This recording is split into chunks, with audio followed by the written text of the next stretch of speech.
இன்றே டவுன்லோட் செய்து உங்கள் ஃபேவரட் ஷோக்களை என்ஜாய் பண்ணுங்க. உங்க வாழ்க்கை மேல எனக்கு இருக்கிற அக்கறையால தான் நீங்க திரும்ப திரும்ப ஒரே விஷயத்த சொல்லிக்கிட்டு இருக்கும்போது நான் அதை சரி பண்றதுக்காக ட்ரை பண்ணிட்டு இருக்கேன். ஆனா நீங்க அதுக்கு பிடி கொடுக்கிற மாதிரியே தெரியல. உங்களுக்கு இருக்கிற பிடிவாதம் எனக்கும் இருக்கு பாரதி. இந்த நிமிஷம் உங்க குழந்தைங்க என்ன அப்பான்னு நம்புறாங்க. பாரதி, இங்க நடக்கிறதெல்லாம் பாத்தீங்கல்ல, இது மித்ராவுக்கு சுத்தமா பிடிக்கல. அது மட்டும் இல்ல, சீக்கிரமாவே எனக்கும் மித்ராவுக்கும் கல்யாணம் நடக்க போகுது. அதுக்கப்புறம் மித்ரா இதை ஸ்ட்ராங்கா அப்போஸ் பண்றதுக்கு எல்லா உரிமையும் இருக்கு. விடையே இல்லாத நிறைய கேள்விகளுக்கு உங்க ஹஸ்பண்ட் வர்றது மூலமா நல்ல பதில் கிடைக்கும். ஆனா நீங்க எதையும் சொல்ல மாட்டீங்கன்னு எனக்கு தெரியும் பாரதி. அதுக்காக நான் அப்படியே விட்டுற மாட்டேன். கண்டிப்பா கண்டுபிடிப்பேன். உங்களுக்கு என் நிலைமைய எப்படி சொல்லி புரிய வைக்க போறேன்னு தெரியல ஆதி. திரும்ப திரும்ப நான் வேணான்னு சொல்ற ஒரு விஷயத்த நீங்க என்ன வற்புறுத்தி சொல்லிட்டு இருக்கீங்க. இதனால எந்த பிரயோஜனமும் இல்ல. நீங்க நினைக்கிற விஷயம் நடக்க போறதும் இல்ல. அப்படியா? சரி, நான் அதை நடத்தி காட்டுறேன். நீங்களும் பார்க்க தானே போறீங்க. நான் சொல்லி நீங்க கேட்க போறதில்லன்னு எனக்கு தெரிஞ்சிருச்சு. இதுக்கு மேல உங்ககிட்ட பேசி எந்த பிரயோஜனமும் இல்ல ஆதி.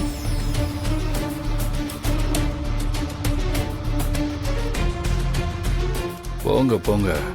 இன்னும் எவ்வளவு நாளைக்கு எல்லா ரகசியத்தையும் உள்ளுக்குள்ளேயே வச்சிட்டு இருக்க போறீங்கன்னு நானும் பார்க்கறேன். அவங்களோட வாழ்க்கைக்கு ஒரு பதில் சொல்லாம என்னால உன் கூட நிம்மதியா வாழ முடியாது. தெரிஞ்சோ தெரியாமலோ ஏதோ ஒரு விதத்துல ஆதித்யாவுக்கு நான் தான் அப்பான்ற ஒரு நம்பிக்கையை கொடுத்துட்டேன். அந்த நம்பிக்கைக்கு கடைசி வரைக்கும் என்னால உண்மையா இருக்க முடியாதுங்கிறது எனக்கு தெரியும். ஆனா அவன் ஏமாந்து போயிடக்கூடாது.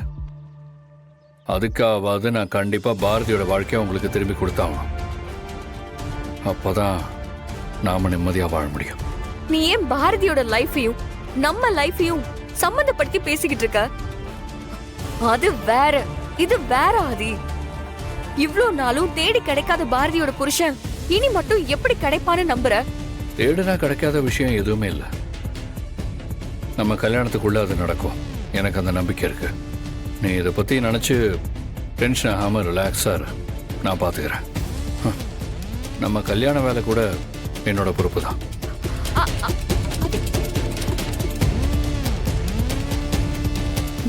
எப்படி சொன்னாலும் ஆதி புரிஞ்சுக்கவே மாட்டேங்கிறாரு. என்ன பண்றதுன்னே தெரியல. ஆதிதான் உன் புருஷன்னு நீயா உன் வாயை திறந்து சொல்ல போறதில்ல. இல்ல சொல்லிருவியா? சொல்லிதான் பாரு.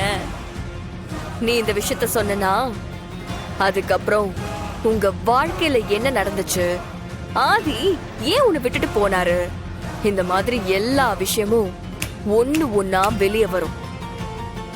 நீ ஏன் சொல்லலனாலும் ஆதி அதெல்லாம் தெரிஞ்சுக்காம விட மாட்டாரு. எல்லாம் தெரிஞ்சதுக்கு அப்புறம் ஆதி உன் கழுத்துல என்ன வந்து தாலியை கட்டுவாரா? அது எப்படிமா நீ நம்புற?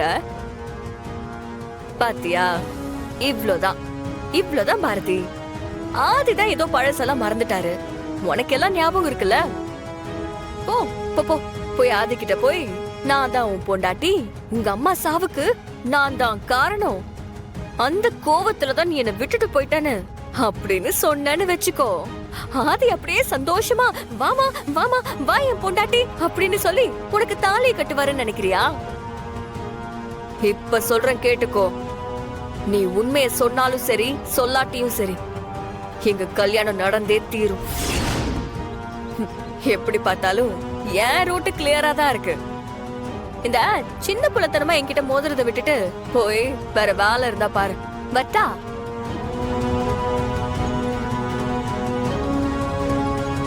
நாளைக்கு பாரதியோட ஹஸ்பண்டை கண்டுபிடிக்க நான் காஞ்சிபுரம் போனேன். நீங்க என்ன பண்ணுவீங்களோ ஏது பண்ணுவீங்களோ எனக்கு தெரியாது. பாரதிய நீங்க என் கூட அனுப்பி வைக்கணும்.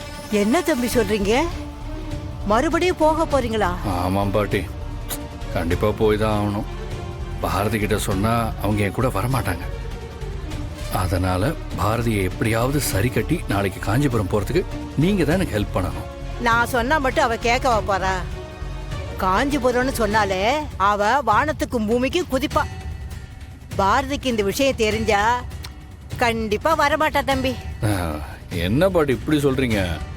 நீங்க எவ்வளோ பெரிய ஆளு, இந்த சின்ன விஷயத்த கூட உங்களால பண்ண முடியாதுன்னு சொன்னா எப்படி பாட்டி? உங்களால முடியும் பாட்டி. Please please please please please please. என்னமோ நீங்க சொல்றீங்க தம்பி. சரி, நான் ட்ரை பண்ணி பாக்குறேன். அது பாட்டி. ஆல் தி பெஸ்ட் பாட்டி. ஆ, ஆ. ரொம்ப யோசிக்க வேண்டாம்.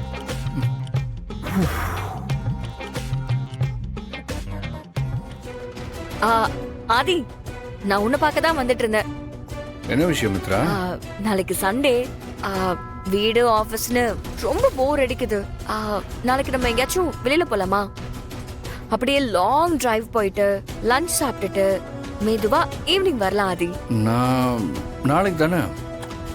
நாளைக்கு என்னால் வர முடியாது மித்ரா. எனக்கு கொஞ்சம் வேலை இருக்கு. என்ன வேலை ஆதி? எதுவா இருந்தாலும் நாளைக்கு மட்டும் கொஞ்சம் தள்ளி போட. போய் ரிலாக்ஸ் பண்ணிட்டு வந்துடலாம் ப்ளீஸ். சாரி மித்ரா, நாளைக்கு ஒரு நாள் விட்டுறேன் ப்ளீஸ். யுனைட்.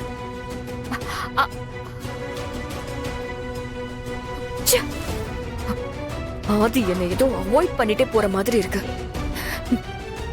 ஏன் இப்படி எல்லாம் பண்ணிக்கிட்டு இருக்கா? ஆண்டாளு, நீ அவளுக்காக என்ன வேணாலும் பண்ணுவேன்னு சொல்லியிருக்கா. பாரதி கிட்ட எனக்குன்னு சொல்லுங்க, அவ சிட்டா பறந்து போய் பட்டுன்னு வாங்கிட்டு வந்துருவான்னு சொல்லியிருக்கா. நீ என்னடானா இப்படி யோசனை பண்ணிக்கிட்டே நிக்கிற? நீ பேசாம நிக்கிறத பார்த்தா அதெல்லாம் ஒண்ணும் பண்ற மாதிரி தெரியலையே. அப்படியா சொன்னாவ? ம், இருங்க இருங்க. நானே அவளுக்கு ஃபோன் பண்ணி பேசுறேன். ஐயோ, இவையே இப்படி இருக்கா? நான் சொன்னது உடனே ஆண்டாளுக்கு போன் பண்றாளே, இப்ப என்ன பண்றது? ஆ, ஐயோ. இதெல்லாம் கொஞ்சம் கூட நல்லா இல்ல பாத்துக்க. அப்ப நான் சொல்றதை நீ நம்ப மாட்ட. உனக்கு சிங்கப்பூர்ல இருக்க ஆண்டாள் சொன்னதா நம்பிக்கை வருமா? இப்ப நான் உன்கிட்ட என்ன கேட்டுட்டேன்? ஒரு 10 பட்டு புடவை, அதுவும் காஞ்சிபுரத்துல இருந்து வாங்கிட்டு வர சொன்னா நீ உடனே ஆண்டாளுக்கு போன் பண்ற? காஞ்சிபுரத்துலதான் பட்டு புடவை கிடைக்குமான்னு கேள்வி வேற. ரொம்ப வியாக்கியானம் பேசாம உடனே புறப்பட்டு போய் அங்க பட்டு புடவை வாங்கிட்டு வர வழிய பாரு. பாட்டி, இப்ப எதுக்கு கோவப்படுறீங்க? நான் அவகிட்ட ஒரு வார்த்தை கேக்குறேனே. அவகிட்ட என்ன அவகிட்ட? இப்ப நான் முடிவு பண்ணிட்டேன், நீ அங்க போய் தான் புடவை வாங்கணும். பாட்டி ப்ளீஸ் பாட்டி, புரிஞ்சுக்கோங்க. என்னால காஞ்சிபுரம் எல்லாம் போக முடியாது.